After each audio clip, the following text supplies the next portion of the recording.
जब तक इमरान खान चोरों के सामने डटा है मैं साथ हूँ। शेख रशीद का दबंग ऐलान, कहा इमरान खान से पहले गिरफ्तारी दूंगा।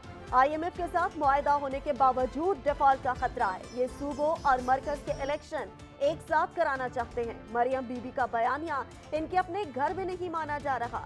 आसिफ जरदारी ने चाल चली और नून लीग को तबाह कर दिया।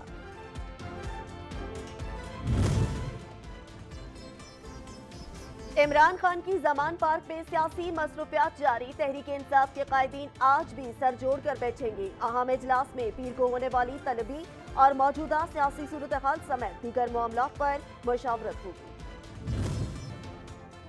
मुस्लिम लीग नून की सीनियर नायब सदर और चीफ ऑर्गेनाइजर मरियम नवाज ने कहा है कि मुल्क और आवाम के मसाइल हल करने की अपनी तारीख एक बार फिर दोहराएंगे। हर दबाव का मुकाबला करते हुए पार्टी परचम थामे रखने वाले रहनुमा कारकुन सर के ताज हैं।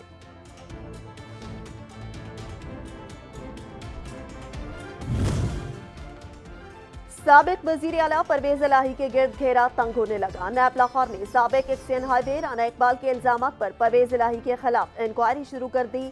जल्द तलब किए जाने का इम्कान।